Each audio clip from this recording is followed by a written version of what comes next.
in the beginning, alien entities manipulated the genetic structure of the resident species of the planet Earth, causing for them to transform into what would eventually become modern day Homo sapiens.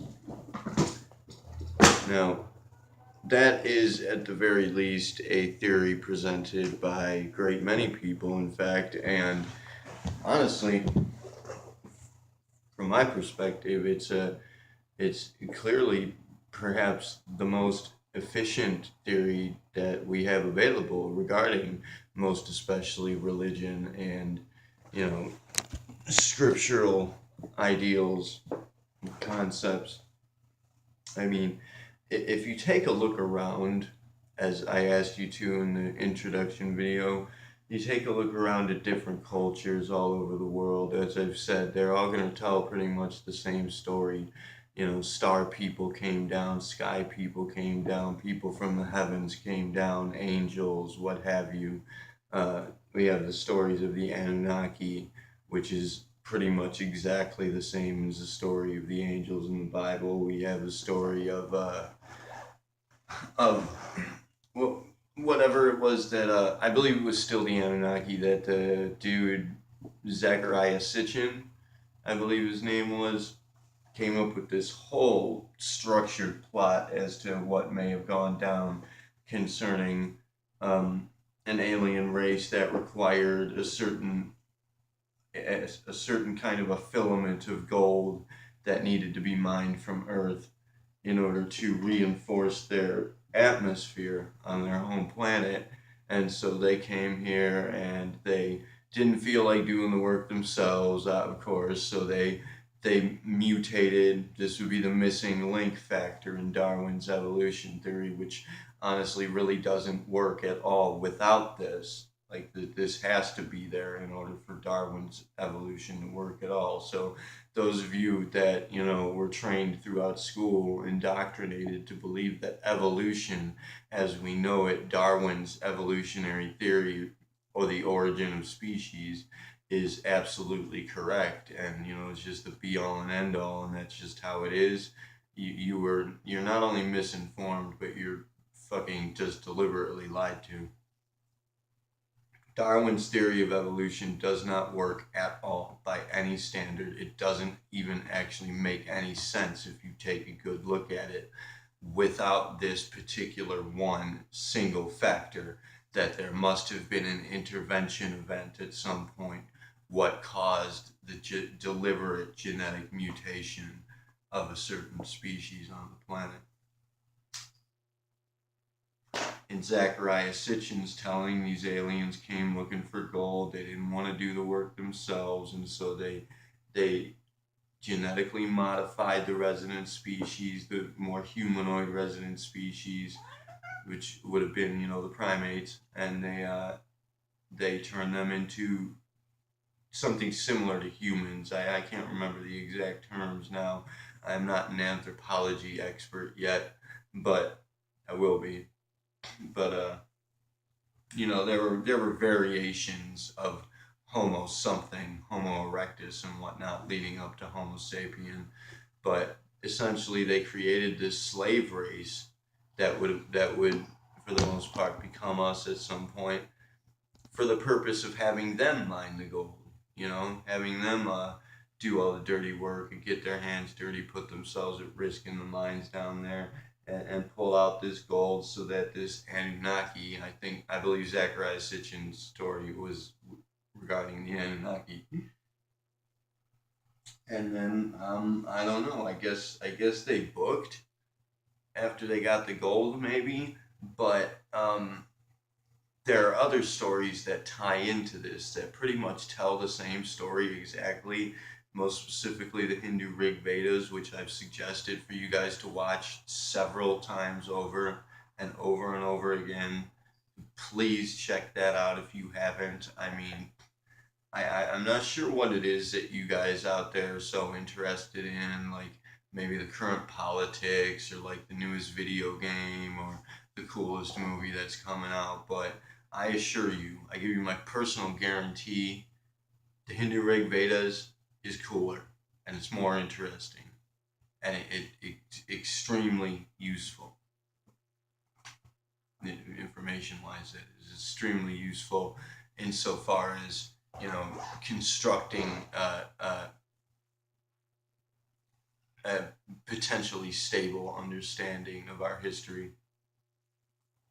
In any case, the Bible tells a story of, God showing up, which I think we should probably save that for last. But the Bible tells its story. We know the Bible story. We already told it in the first theory video, the scriptural theory.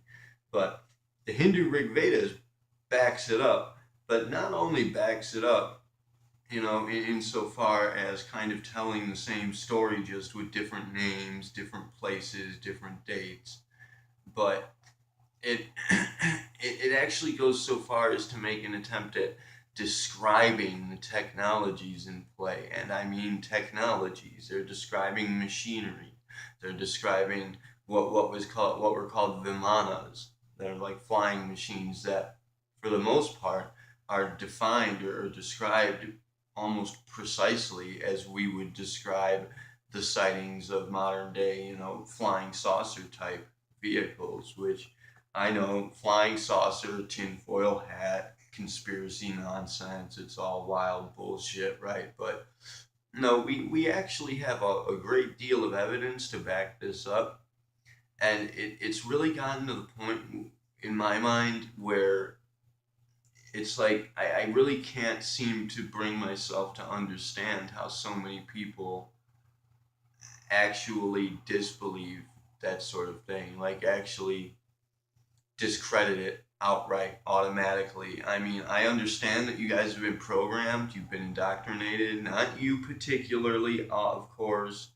You might be fucking right on cue, but just society in general, I understand that you've been totally indoctrinated and your brain's been programmed to disregard these things, but even then, it's like so fucking flat out obvious and right in your face that I just have no idea how you can even fucking attempt to refute it. It's blatant.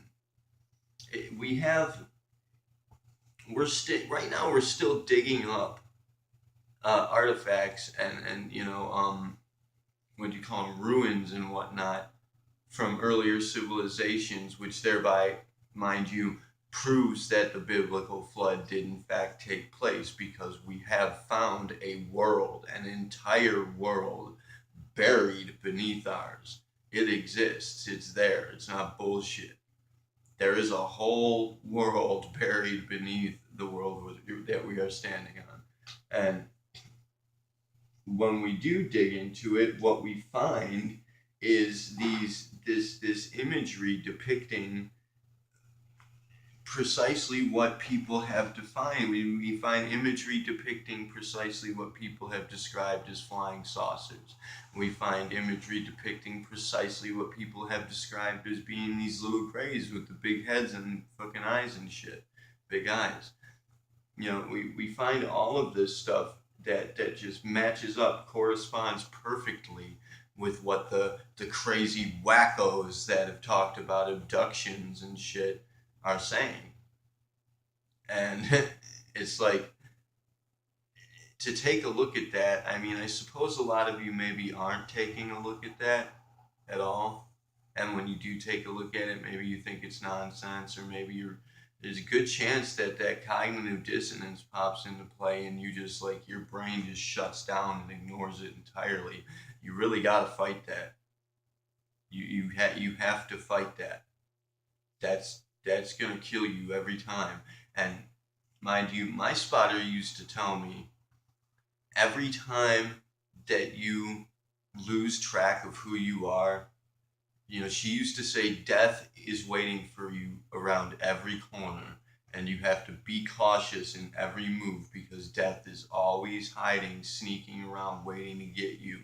And what she meant by that was that every time that you lose track of yourself, every time that you forget who you really are, every time that you misstep in your personal progress and you kind of just drift back into some old routine or you refute something, some evidence that's presented to you out of cognitive dissonance, every time that you drop off the path, the wayless road, as we called it, you just died.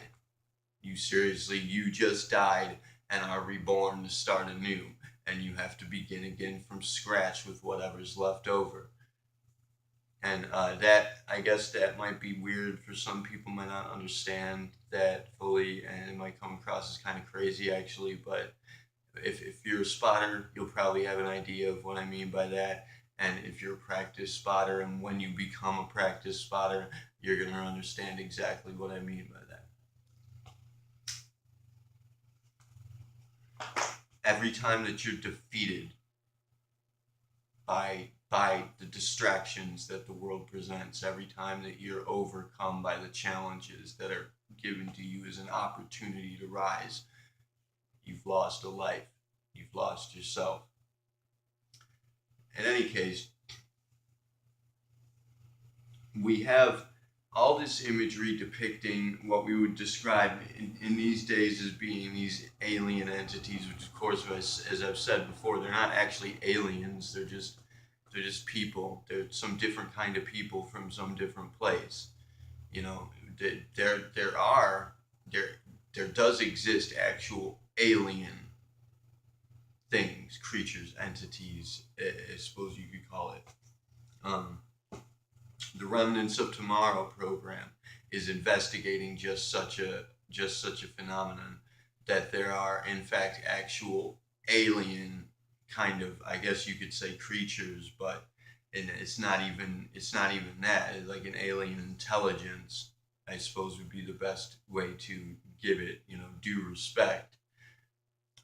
Whatever it is, when you hit the boundary and you see that there's something living there, something watching you, something existing, that's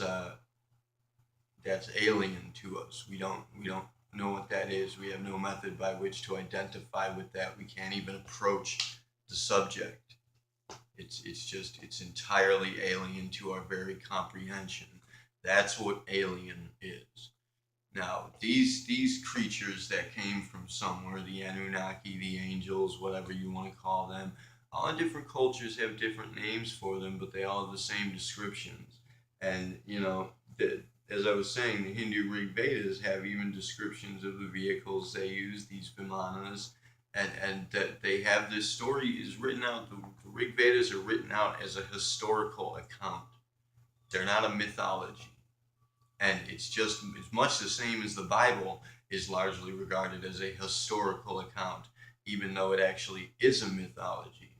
The Bible is pretty much a collection of the stories of old, and it's put together to represent them as a conglomerate factor.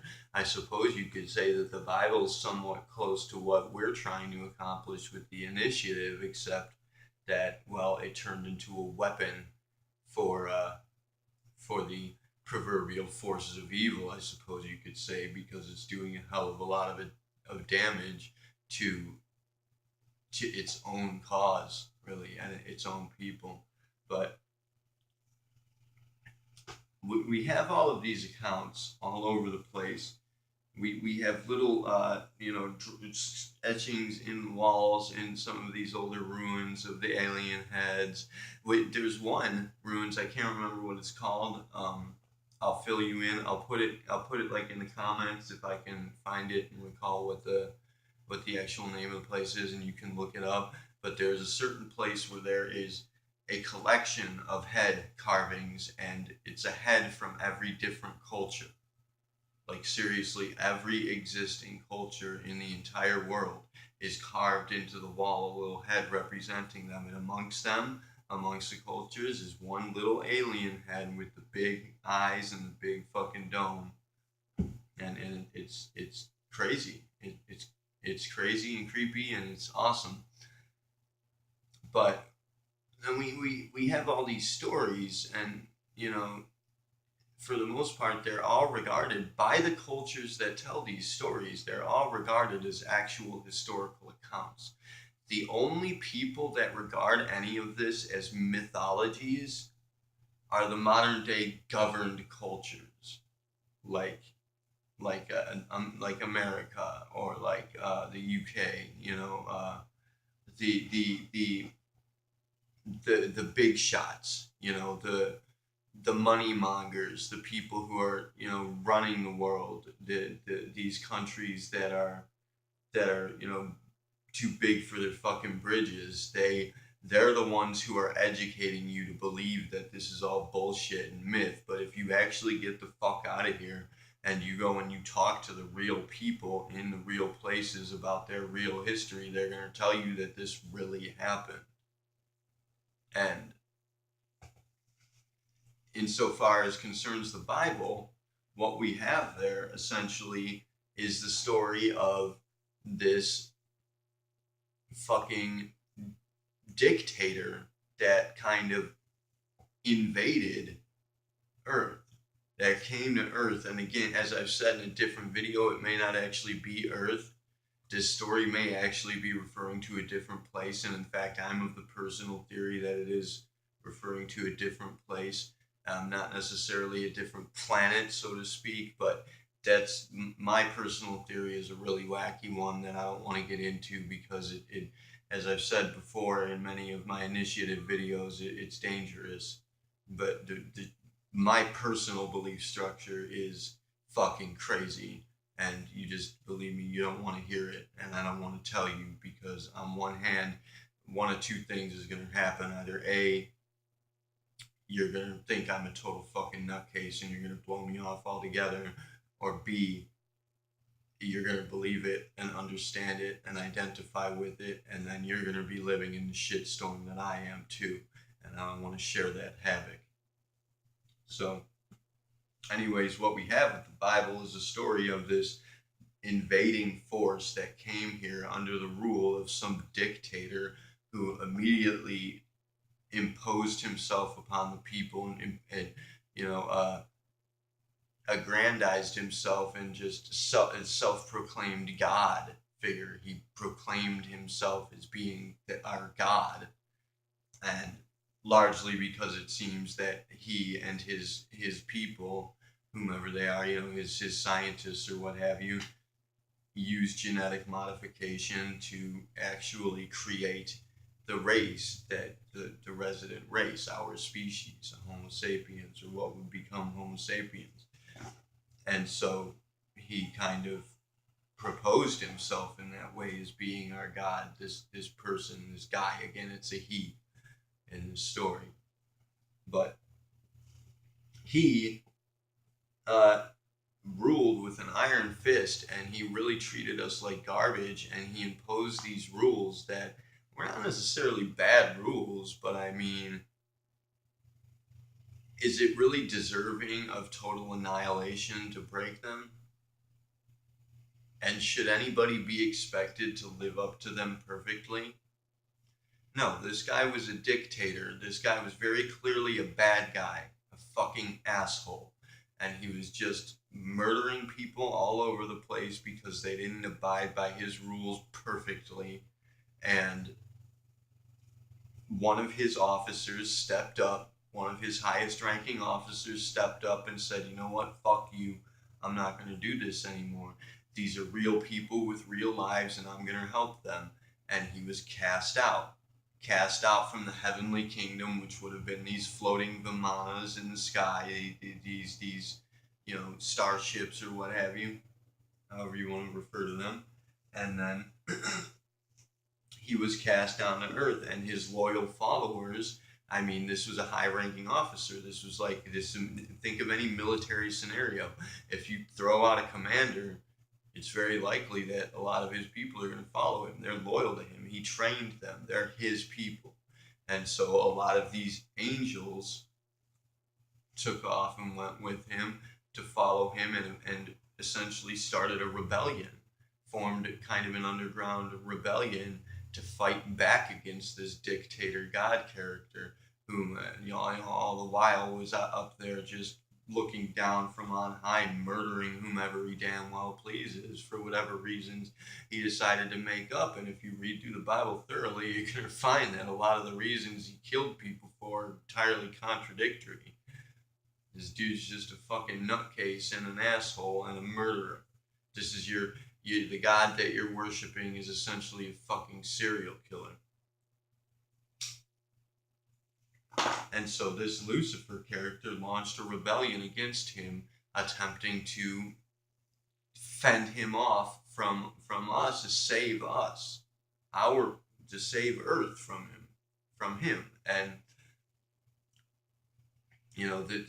this war in heaven ensued, which the Rig Vedas tell that story very clearly, where there were these Vimanas battling each other in the skies. There was nuclear fucking explosions and shit. And if you go around to certain areas, if you go to the areas that are mentioned in the Bible and in the Hindu Rig Vedas and in some of the other scriptural accounts, if you go to the areas that are mentioned there where these battles ensued and you test, you'll find that they are in fact irradiated, as though there were nuclear blasts there thousands of years ago, which of course we didn't really invent the A-bomb thousands of years ago, did we? Yet here we have evidence that a few of them were detonated at some point. So, I mean, it's right there. It's you can't like dispute or refute that.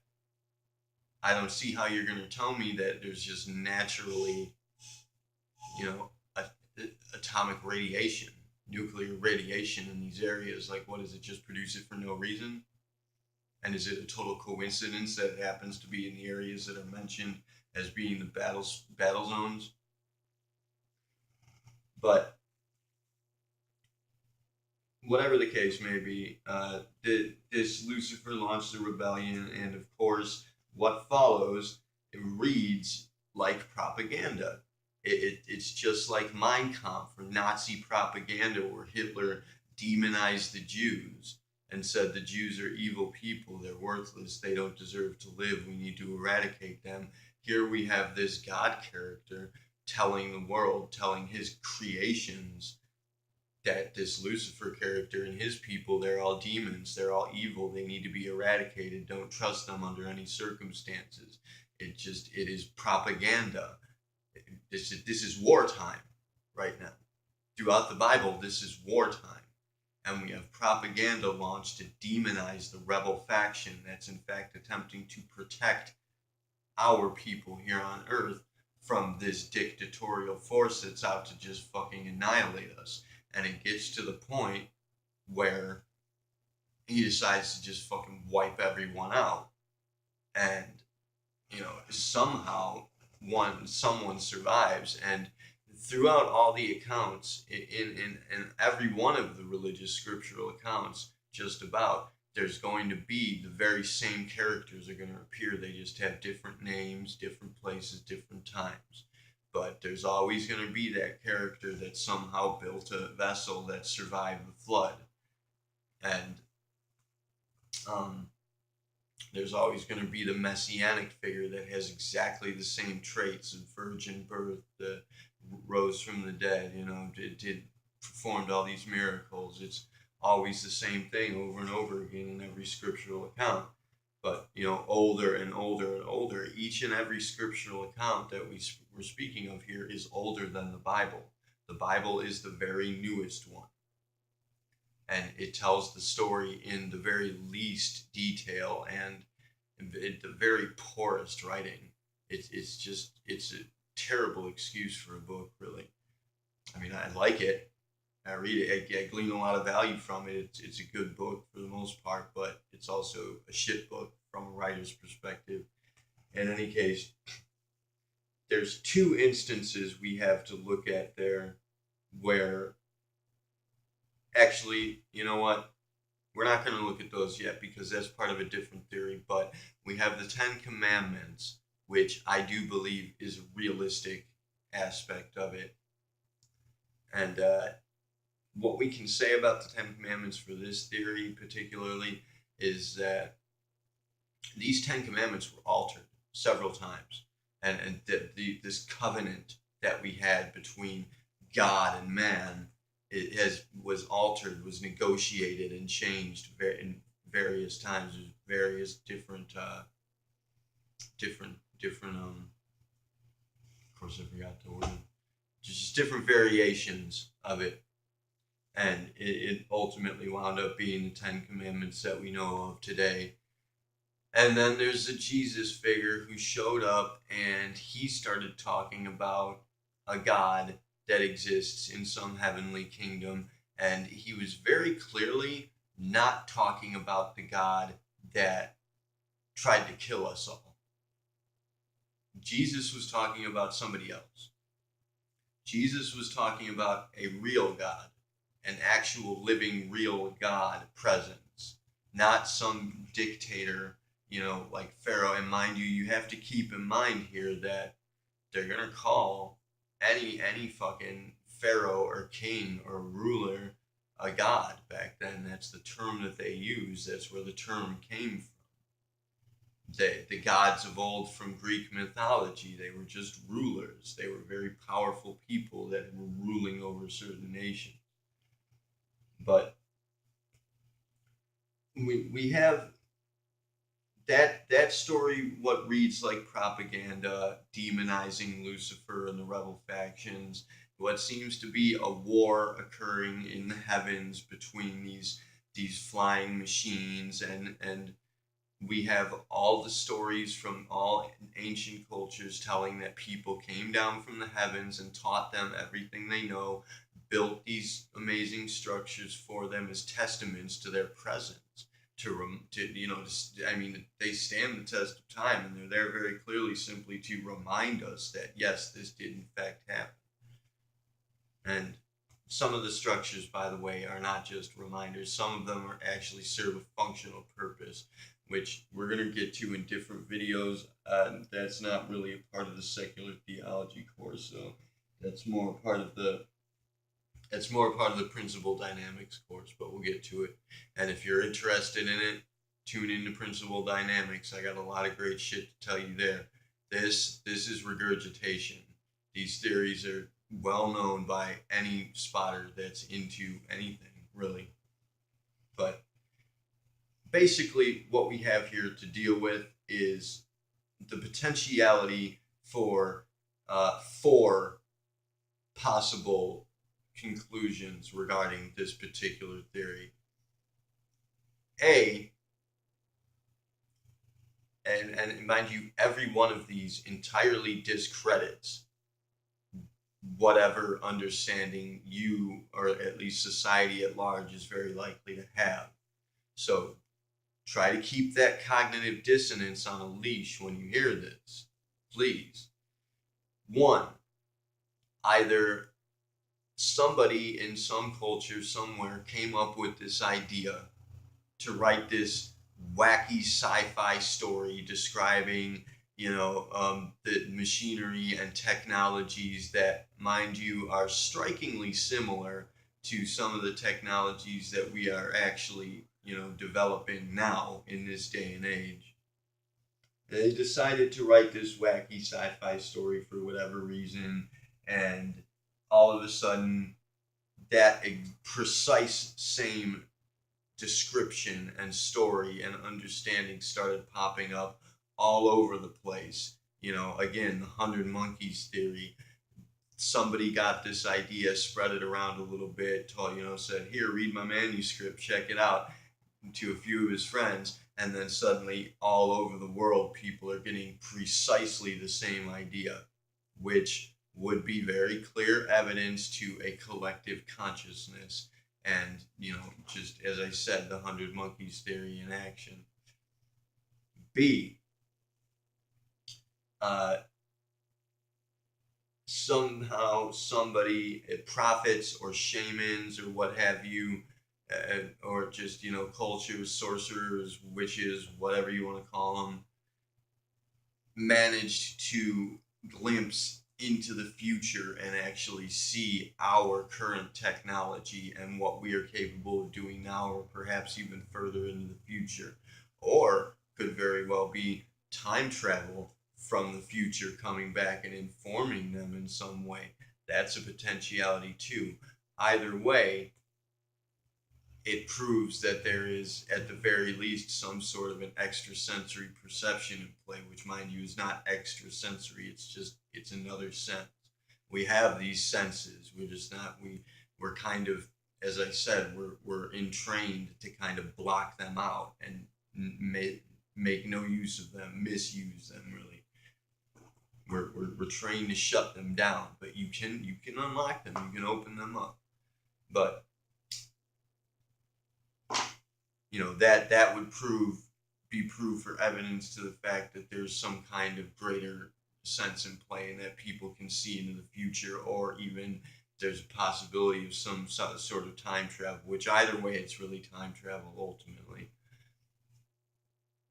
C, these cultures all shared exactly the same story and descriptions of these creatures and vehicles and happenings because they were in fact not scattered and spread out throughout the entirety of the world, but fairly nearby each other and all sharing a singular society, which would kind of place us in the position where we'd have to consider that pretty much every last little thing that we claim to know about our history is entirely incorrect, and that we in fact do not know jack shit about whatever happened ever. So that's one consideration. Or the final fourth consideration is that it just actually happened.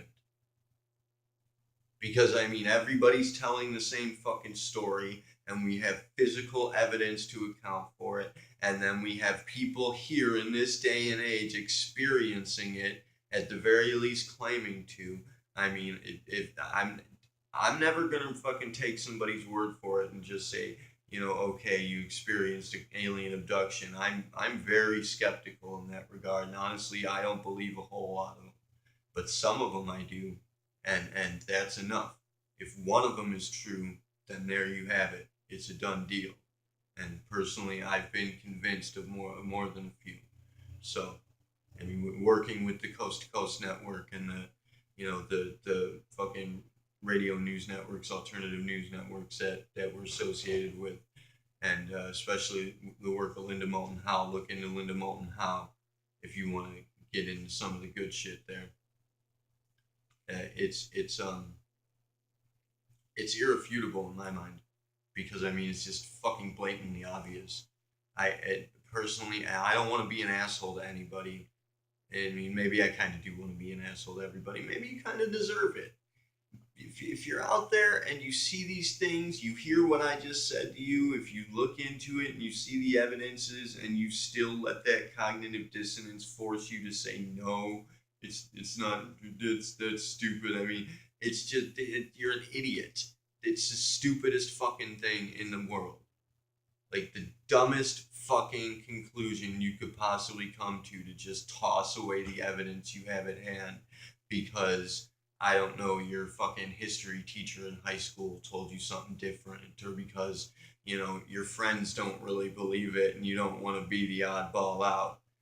No, it happened. These things happen. This is a true story. This really happened.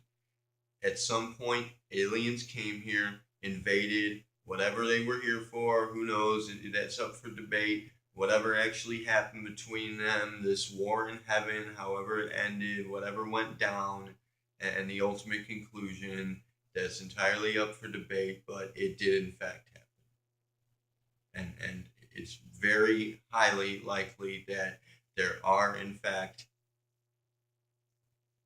extraterrestrial presences among us as we speak. In any case, that is almost all the time I have. And again, I apologize for it being so long. These are big topics to cover, but that's about it. That's about all I can say about it at this point in time. If you have any questions or concerns, fucking contact me. Put something in the comments. If there's anything you want to hear or say, put something in the comments. Please subscribe and shit, and comment and subscribe, and just help me promote this. I'm trying to do something cool here, and I need you guys' help. So fucking please like and subscribe and all that stuff that all the other YouTubers tell you to do. Whatever you can do to help out, please go ahead and do that. Thank you so much for watching. Thank you for your time. I love you guys all so very dearly. Kila Salai Tevi Uni Siari Namaste.